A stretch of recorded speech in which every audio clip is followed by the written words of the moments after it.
साथियों, इस वीडियो में मैं आपसे बात करने जा रहा हूं। जैसा कि आप सभी को मालूम है, आरएसएसबी बोर्ड द्वारा लैब असिस्टेंट एग्जाम का रिजल्ट जारी हो चुका था, लेकिन इस बीच 2-3 डाउट है कुछ साथियों को। वो डाउट बताने से पहले अगर अभी तक आपने चैनल सब्सक्राइब नहीं किया तो चैनल ज़रूर सब्सक्राइब कर लीजिए, क्योंकि जिन भी साथियों का डीवी के लिए सिलेक्शन हुआ है उन सभी के स्क्रूटनी फॉर्म सोमवार से शुरू हो जाएंगे। तो सोमवार को लिंक एक्टिव होने के बाद आपको यूट्यूब चैनल के माध्यम से बता दिया जाएगा कि एसएसओ आईडी से आपको अपना स्क्रूटनी फॉर्म है वो किस तरह से फिल करना है, स्टेप बाय स्टेप करके बताऊंगा। इसलिए अगर अभी तक आपने चैनल सब्सक्राइब नहीं किया तो चैनल जरूर सब्सक्राइब कर लीजिए, नोटिफिकेशन भी ऑन कर लीजिए। तो चलिए बात करते हैं अब वीडियो में कि जिनका पीडीएफ में नाम नहीं है वो अपने मार्क्स कैसे देखें, और क्या पीडीएफ में नाम है उन सभी का सिलेक्शन हुआ है, डीवी के लिए कौन सी रैंक तक वाले सेफ है, इन सभी के बारे में इस वीडियो में चर्चा करने जा रहा हूं। और इस बीच जिन भी साथियों का 2 गुना में नाम आया है कमेंट बॉक्स में हमें जरूर बताइएगा। और वीडियो पसंद आ रहा है तो एक बार वीडियो को लाइक कर लीजिए, चैनल भी जरूर सब्सक्राइब कर लीजिए। और रिजल्ट की पीडीएफ आपको हमारे टेलीग्राम चैनल पर देखने को मिलेगी, जिसका लिंक नीचे डिस्क्रिप्शन में भी दे रखा है और कमेंट बॉक्स में भी पिन कर रखा है। तो चलिए सबसे पहले तो बात करते हैं जो डाउट लग रहा है कुछ साथियों को कि भाई पीडीएफ में नाम है उन सभी का सिलेक्शन हुआ, तो ऐसा बिल्कुल नहीं है। क्योंकि पीडीएफ में जिनके भी 40% या उससे ज़्यादा बन रहे हैं उन सभी कैंडिडेट का नाम है, और एससी एसटी कैटेगरी में जिनके भी 35% या उससे ज़्यादा बन रहे हैं तो उन सभी कैंडिडेट के नाम है। अब आप कहेंगे कि नॉन टीएसपी की जो पीडीएफ है उसमें सिर्फ 15,520 कैंडिडेट के ही नाम थे, और टीएसपी जो कैटेगरी है उसमें जो कैंडिडेट है वो 692 कैंडिडेट के ही नाम है, लेकिन एग्जाम तो लाखों में दिया था। तो जिनका पीडीएफ में नाम नहीं है वो अपने मार्क्स कैसे देखें, क्योंकि जिनका पीडीएफ में नाम है उनके तो मार्क्स उनके नाम के सामने दे रखे, तो वो भी मैं इस वीडियो में जानकारी दूंगा, इसलिए वीडियो को बिना स्किप की कंप्लीट देखें। और जिनका भी पीडीएफ में नाम है उनकी कौन सी रैंक है कमेंट बॉक्स में हमें जरूर बताइएगा। अब दूसरा डाउट ये आता है कि पीडीएफ में नाम है तो उन सभी का डीवी होगा, ऐसा बिल्कुल नहीं है। पीडीएफ में नाम है उन सभी का डीवी नहीं होगा, डीवी सिर्फ 2 गुना का होगा, रिक्त पदों का 2 गुना का। अब आपको कैसे पता चलेगा कि आपका डीवी होगा या नहीं होगा, या फिर आप 2 गुना में शामिल है या नहीं है, तो उसके लिए आपको ध्यान रखना है कि कट ऑफ, यानी कि आपको देखना है आपके पीडीएफ में नाम है तो अच्छी बात है, नाम के सामने जो मार्क्स दे रखे वो मार्क्स आपकी जो भी कैटेगरी है उस कैटेगरी में वो मार्क्स कितने हैं। जैसे कि मैंने मान लिया अगर आपके मार्क्स है 180 और आप है एससी कैटेगरी के, तो फिर आप नॉन टीएसपी से एससी कैटेगरी के हैं और पीडीएफ में आपके मार्क्स 180 है, तो आपको क्या चेक करना है, नॉन टीएसपी में एससी कैटेगरी की कट ऑफ देखनी है। अगर आप एससी में जनरल से यानी कि एससी मेल कैटेगरी से हैं तो आप कट ऑफ देखोगे तो एससी की कट ऑफ गई है 222, यानी कि आपके मार्क्स 180 है और यहाँ पर कट ऑफ 222 है, इसका मतलब आपका डीवी नहीं होगा। डीवी केवल उन्हीं कैंडिडेट का होगा जिनके मार्क्स उनकी कैटेगरी में जो दे रखी है कट ऑफ उतने हैं या फिर कट ऑफ से ज़्यादा हैं, तो ही आपका डीवी होगा, तो ही आपको स्क्रूटनी फॉर्म फिल करना है। क्योंकि स्क्रूटनी फॉर्म उन्हीं कैंडिडेट को फिल करना है जिनका डीवी होगा जो 2 गुना में शामिल है, और 2 गुना में वही कैंडिडेट शामिल है जिनके मार्क्स जो कट ऑफ दे रखी है उस कट ऑफ जितने हैं या फिर उससे ज़्यादा हैं, उन्हीं कैंडिडेट को स्क्रूटनी फॉर्म भरना है। और स्क्रूटनी फॉर्म का लिंक आपके 17 तारीख यानी कि सोमवार को लिंक एक्टिव हो जाएगा, और एक्टिव होने के बाद मैं आपको यूट्यूब चैनल के माध्यम से भी बता दूंगा कि किस तरह से एसएसओ आईडी से आपको अपना स्क्रूटनी फॉर्म फिल करना है, स्टेप बाय स्टेप प्रोसेस बताऊंगा। इसलिए अगर अभी तक आपने चैनल सब्सक्राइब नहीं किया तो चैनल जरूर सब्सक्राइब कर लीजिए, उसकी लास्ट डेट है वो 31 अगस्त है। तो आशा करता हूँ आप समझ गए होंगे कि पीडीएफ में नाम होने से आपका डीवी नहीं होगा, ये कोई ज़रूरी नहीं है।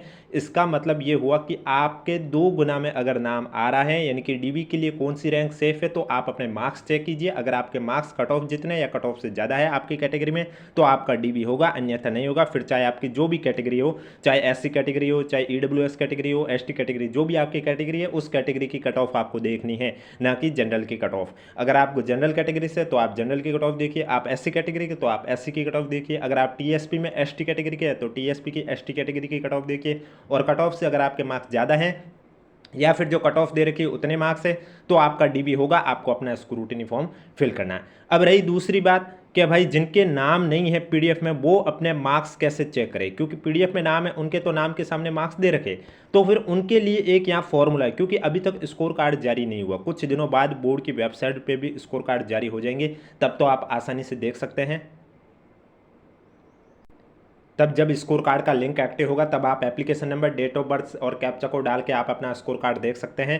फिलहाल आपको स्कोर कार्ड किस तरह से चेक करना है, तो यहाँ पर जो मार्क्स का फॉर्मूला दे रखा है इससे आपको चेक करना है, और आपके कितने क्वेश्चन डिलीट हुए वो किस तरह से आपको वैल्यू पुट करनी है वो मैं आपको बता रहा हूँ। इसलिए अगर वीडियो को लाइक नहीं किया तो एक बार वीडियो को लाइक कर लीजिए, चैनल भी जरूर सब्सक्राइब कर लीजिए। देखिए इसके लिए सबसे पहले आपको क्या करना होगा, जो ऑफिशियली आंसर की आरएसएसबी बोर्ड द्वारा जारी की गई है उसे आपको चेक करना है। देखो फाइनल आंसर की तो अभी जारी नहीं हुई, वो जारी होने के बाद आप चेक कर सकते हैं। फिलहाल आपके पास अगर प्रारंभिक आंसर की है तो वही आपको चेक करनी है, और उसमें भी आपको मालूम है पेपर फर्स्ट में 2 क्वेश्चन डिलीट हुए। अब वो 2 क्वेश्चन कौन से डिलीट हुए हैं तो वो तो आपको पता चल जाएगा, वो कैसे चेक करना है। अब आपको मैं स्टेप बाय स्टेप प्रोसेस बता रहा हूँ कि अगर आप अपने मार्क्स कैलकुलेट करना चाहते हैं तो वो किस तरह से करना है। क्योंकि पहले अगर आपने मार्क्स कैलकुलेट कर लिए तो अब आपको ये नहीं पता था कि कौन से 2 क्वेश्चन डिलीट हुए, तो उसके भी नंबर बाकी के क्वेश्चन के साथ बांटे जाते हैं, ये सब प्रोसेस आपको नहीं पता होगा। तो चलिए अब बात करते हैं, सबसे पहले आपको क्या क्या चेक करना है। आपको मालूम है लैब असिस्टेंट साइंस वालों का पेपर फर्स्ट और पेपर सेकंड अलग अलग हुआ, तो दोनों के लिए आपको मार्क्स अलग अलग कैलकुलेट करना है। इसके लिए सबसे पहले आप पेपर फर्स्ट के लिए आपको निकालनी होगी की फैक्टर की वैल्यू, और उसके बाद जब पेपर सेकंड की आप मार्क्स कैलकुलेट करोगे तो उसके लिए की फैक्टर की वैल्यू निकालें। पेपर फर्स्ट में आपको मालूम है 2 क्वेश्चन डिलीट हुए हैं, और पेपर सेकंड में भी आपको मालूम है 1 क्वेश्चन डिलीट हुआ। अब आपके पास जो पेपर है उसमें से वो कौन सा क्वेश्चन है जो डिलीट हुआ, फिर आपको पता चलेगा कि भाई आपको वो सही था या गलत था। उसके लिए आपको क्या करना चाहिए, जैसे कि पेपर फर्स्ट के लिए चेक करें तो यहाँ पर आप देखेंगे सीरीज में अलग अलग चिन्ह दे रखे हैं। इसमें से जो भी आपका सैंबल है पेपर के ऊपर, उसके सामने जो क्वेश्चन नंबर दे रखे हैं वो 2 क्वेश्चन आपके डिलीट हुए। जैसे कि मैंने मान लिया ये स्माइल वाला लोगो दे रखा है, यह आपके पेपर के ऊपर सीरीज है, तो इसके सामने लिखा हुआ 5 और 71, तो जिनके भी ये स्माइल वाला लोगो दे रखा है पेपर के ऊपर, तो उनके क्वेश्चन नंबर पेपर फर्स्ट में 5 और 71 नंबर का क्वेश्चन डिलीट हुआ। फिर चाहे वो आपका सही हो रहा है या गलत हो रहा है, क्योंकि जो डिलीट क्वेश्चन हुए उसके जो नंबर है वो बाकी के क्वेश्चन के साथ बराबर रूप से बांट दिए जाते हैं। यानी कि आपको मालूम है एक क्वेश्चन 2 नंबर का था, यहाँ 2 क्वेश्चन डिलीट हुए पेपर फर्स्ट में, यानी कि 4 जो नंबर है वो बाकी के 98 क्वेश्चन है उसमें बराबर रूप से बांटे गए। किस तरह से बांटे गए वो भी मैं आगे बताऊंगा। और सेकंड शिफ्ट में जिनका यानी कि पेपर सेकंड जो साइंस वाला पेपर था उसमें आपका एक क्वेश्चन डिलीट हुआ। अब उसमें आपके पास जो पेपर है उसमें से कौन सा डिलीट हुआ, तो आपको यहाँ पर सीरीज दे रखी है, इनमें से जो भी आपके पेपर के ऊपर सीरीज का मार्क दे रखा है, जैसे कि मैंने मान लिया स्टार दे रखा है तो इसके सामने 38 नंबर क्वेश्चन दे रखा है, तो जिनके भी स्टार वाला मार्क है सीरीज पेपर के ऊपर तो उनका 38 नंबर क्वेश्चन डिलीट हुआ। इसी तरह आपके पास जो भी पेपर में सीरीज है उसके सामने वाला क्वेश्चन देख लीजिए, आपको पता चल जाएगा कि कौन सा क्वेश्चन डिलीट हुआ है, और उस डिलीट क्वेश्चन के जो 2 नंबर है वो बाकी के क्वेश्चन के साथ बांट लिए जाते हैं। ये सब करने के बाद आंसर की से मिलान करने के बाद आपको ये तो पता चल जाएगा कि 100 में से पेपर फर्स्ट में आपके कितने सही हुए कितने गलत हुए, और पेपर सेकंड में भी कितने सही हुए कितने गलत हुए, और कितने क्वेश्चन जिसमें आपने गोले नहीं भरे। उसके बाद आपको क्या करना है, और इस बीच अगर किसी साथी को ये लगता है कि उसके नंबर कट ऑफ से ज़्यादा आ रहे थे लेकिन पीडीएफ में भी नाम नहीं है, तो हो सकता है उसने ये गलती कर दी हो कि उसने 10% से ज़्यादा क्वेश्चन में गोले नहीं भरे। क्योंकि अगर आपने भी ये गलती कर दी है, फिर चाहे आपके नंबर कट ऑफ से ज़्यादा भी क्यों नहीं हो रहे, तो भी आपका रिजल्ट अयोग्य कर दिया जाएगा। और इस एग्जाम में 1227 ऐसे कैंडिडेट थे जिन्होंने 10% से ज़्यादा प्रश्नों में गोला नहीं भरा। यानी कि 100 क्वेश्चन का 10% 10 क्वेश्चन होता है, तो पेपर फर्स्ट में भी 10 से ज़्यादा क्वेश्चन ऐसे जिसमें गोले नहीं भरे होंगे, या पेपर सेकंड में भी 10 से ज़्यादा ऐसे क्वेश्चन जिसमें गोले नहीं भरे, उस वजह से उनका रिजल्ट अयोग्य कर दिया गया। अब यहाँ पर आपको क्या करना है, सबसे पहले की फैक्टर निकालें। अब दोनों पेपर के लिए अलग अलग आप कैलकुलेट करने, क्योंकि की फैक्टर की वैल्यू दोनों पेपर के लिए अलग अलग है। क्योंकि पेपर फर्स्ट में 2 क्वेश्चन डिलीट हुए और पेपर सेकंड में 1 क्वेश्चन डिलीट हुआ। अगर यहाँ पर दोनों पेपर में सेम क्वेश्चन डिलीट होते तो फिर आप दोनों को एक साथ कंबाइन करके भी निकाल सकते थे, क्योंकि पैटर्न दोनों का सेम है, क्वेश्चन भी बराबर है, अंक भी बराबर है, नेगेटिव भी बराबर है। लेकिन अब यहाँ क्या हुआ, पेपर फर्स्ट में आपके 2 क्वेश्चन डिलीट हुए और पेपर सेकंड में 1 क्वेश्चन डिलीट हुआ। इससे की फैक्टर में थोड़ा सा अंतर आएगा पॉइंटों में। की फैक्टर के लिए आपको क्या करना है, जैसे कि लिखा हुआ है पेपर फर्स्ट के लिए आप निकाल रहे हैं तो मैक्सिमम मार्क्स में आप लिखोगे पेपर फर्स्ट कितने नंबर का था, 200 का था, तो आप लिखोगे 200 upon total number of question. Total number of question में आपका पेपर में 100 क्वेश्चन थे, पेपर फर्स्ट में 100 लिखोगे, into total number of question में आप लिख लोगे 100 पेपर फर्स्ट में, upon number of valid question. अब 2 क्वेश्चन डिलीट हुए हैं तो पीछे 98 बचे हैं, तो 200/98। जब आप इसको सॉल्व करोगे तो आपकी वैल्यू आएगी 2.040, यानी कि पहले जो क्वेश्चन आपका एक क्वेश्चन 2 नंबर का था वो अब एक क्वेश्चन आपका 2.040 नंबर का है। लेकिन अगर इस बीच आपका कोई क्वेश्चन का आंसर गलत होता है तो उसमें फिर आपके 2 नंबर की जो 2 नंबर मूल अंक है उसी का नेगेटिव कटेगा, 1/3 उसका ही कटेगा, ना कि 2.040 का 1/3 कटेगा। ऐसा बिल्कुल नहीं है, जो मूल अंक जो क्वेश्चन जितने नंबर का था उसका 1/3 कटेगा अगर कोई क्वेश्चन गलत हो जाता है। लेकिन राइट होने पर आपको पेपर फर्स्ट में 2.040 नंबर मिल रहे थे। फिर आपको क्या करना है, यहाँ पर लिख लेना, जैसे कि पेपर फर्स्ट में write question into KF। R Q का अर्थ होता है राइट क्वेश्चन, यानी कि आपके पेपर फर्स्ट में कितने क्वेश्चन सही हुए। जैसे कि मैंने मान लिया एक साथी कह रहा है मेरे 70 क्वेश्चन सही हुए थे, तो वो लिखेगा 70 इंटू की फैक्टर की वैल्यू अभी जो मैंने बताई 2.040 वो लिखोगे। इसके बाद माइनस मैक्सिमम मार्क्स, आपका पेपर कितने नंबर का था, पेपर फर्स्ट 200 नंबर का था, 200 इंटू रॉन्ग क्वेश्चन। अब वो अगर साथी कह रहे कि मैंने 20 क्वेश्चन गलत कर दिए, 20 upon total number of question 100 into 3। इसके बाद अगर किसी साथी को लगता है कि मैंने सभी क्वेश्चन में गोले भरे हैं, नहीं आ रहा था उसमें मैंने 5 गोला भर दिया है, एक भी ऐसा क्वेश्चन नहीं है जिसमें मैंने गोला नहीं भरा, तो आप ये सॉल्व नहीं करोगे तो भी चल जाएगा।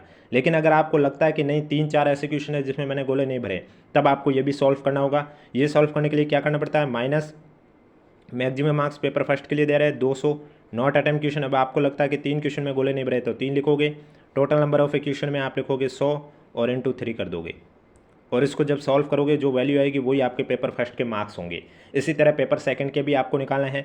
पेपर सेकंड के निकालते समय की फैक्टर की वैल्यू अलग आ जाएगी, और अगर आपको यानी कि अगर आपने 10% से ज़्यादा यानी कि 10 से कम ऐसे क्वेश्चन है जिसमें गोले नहीं भरे, तो उसमें आपका पर क्वेश्चन 1/3 के हिसाब से नंबर करता है। इसलिए आगामी परीक्षाओं में भी ध्यान रखना, नेगेटिव मार्किंग है और आपको आंसर नहीं आ रहा है, आप 5 ऑप्शन में गोला भर लीजिए, क्योंकि खाली छोड़ोगे तब भी आपका 1/3 नंबर कटेगा, रॉन्ग गोला भरोगे तब भी 1/3 नंबर कटेगा।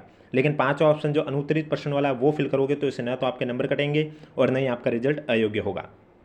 अब पेपर सेकंड के लिए आपको क्या करना होगा, सबसे पहले की फैक्टर की वैल्यू निकालनी होगी। मैक्सिमम मार्क्स आपका वही पेपर सेकंड भी 200 नंबर का था, upon total number of question 100 question थे, into total number of question में 100 लिखोगे। Number of valid question, paper second में एक क्वेश्चन डिलीट हुआ तो मैं 99 लिखूंगा, और पेपर फर्स्ट में मैंने यहाँ 98 लिखा था। जब मैं इसको सॉल्व करूंगा तो वैल्यू आ जाएगी 2.020। तो आप देख सकते हैं पेपर फर्स्ट में आपका एक क्वेश्चन राइट होने पर जो आपको नंबर मिले थे वो 2.040 मिले थे, और पेपर सेकंड में 2.020 मिले। तो ये अंतर है आपके की फैक्टर का दोनों पेपर में, एक क्वेश्चन का अंतर होने की वजह से इतना बड़ा अंतर आया, आप देख सकते हैं। अब ये वैल्यू आपको की फैक्टर के यहाँ पर पुट कर देनी है। राइट क्वेश्चन में आपके पेपर सेकंड में 100 में से कितने क्वेश्चन सही रहे वो लिखने हैं, maximum marks 200 number. Wrong question आपने 100 में से कितने गलत किए वो लिखने हैं। टोटल और नंबर ऑफ क्वेश्चन में 100 लिखोगे, इंटू 3 माइनस मैक्सिमम मार्क्स में आप क्या लिखोगे 200। नंबर ऑफ वैलिड क्वेश्चन, अगर आपको लगता है किसी क्वेश्चन में गोला नहीं भरा तो वो संख्या लिख लीजिए, और अगर आपको लगता है नहीं मैंने सभी क्वेश्चन में गोला भरा तो ये पार्ट सॉल्व नहीं करोगे तो भी आप अपने मार्क्स कैलकुलेट कर सकते हैं। इसके बाद टोटल नंबर ऑफ क्वेश्चन में 100 और इंटू 3, और जो भी वैल्यू आएगी वो हो गया आपके पेपर सेकंड का स्कोर कार्ड। फिर दोनों को आपको जोड़ देना है और वो आपके हो जाएंगे 400 में से मार्क्स। तो जिन भी साथियों के पीडीएफ में नाम नहीं है तो वो इस तरह से अपने मार्क्स कैलकुलेट कर सकते हैं। आशा करता हूँ आपको वीडियो समझ में आया होगा। वीडियो पसंद आए तो एक बार वीडियो को लाइक कर लीजिए, चैनल भी जरूर सब्सक्राइब कर लीजिए, और किसी भी साथी को किसी भी प्रकार का डाउट है तो नीचे कमेंट बॉक्स पूछिए। मैं फिर से कह रहा हूँ, जिनका भी पीडीएफ में नाम है उन सभी का डीवी नहीं होगा। डीवी केवल 2 गुना कट ऑफ मार्क्स तक के स्टूडेंट का ही होगा, क्योंकि यहाँ पर भी स्पष्ट रूप से लिखा हुआ है कि वरीयत अनुसार परिणाम में जारी लगभग 2 गुना कट ऑफ मार्क्स तक के स्टूडेंट है तो दस्तावेज सत्यापन के लिए, यानी कि ये जो कट ऑफ जारी की गई ये 2 गुना की जारी की गई, रिक्त पदों के 2 गुना की। और 2 गुना का जरूरी नहीं है फिक्स दो, जैसे कि माना कि 1100 पद है तो उसके 2 गुना जरूरी नहीं 2200 पद, उसमें स्टूडेंट हो सकते 23 से 2400 तक पहुंचे, क्योंकि अगर 2 स्टूडेंट के मार्क्स सेम है तो फिर डीवी के लिए उन दोनों कैंडिडेट को शामिल किया जाता है, और फिर जो भी प्राथमिकता मिलती है जिस भी कैंडिडेट को उसका फाइनल सिलेक्शन होता है। तो 2 गुना कट ऑफ मार्क्स तक के स्टूडेंट है तो दस्तावेज सत्यापन के लिए ऑनलाइन विस्तृत आवेदन सपरिनिरीक्षा फॉर्म यानी कि स्क्रूटिनी फॉर्म बने तो पोर्टल है वो दिनांक 17 अगस्त 2026 से लेकर दिनांक 31 अगस्त 2026 तक खुला रहेगा, यानी कि सोमवार को आपके स्क्रूटिनी फॉर्म का लिंक एक्टिव हो जाएगा।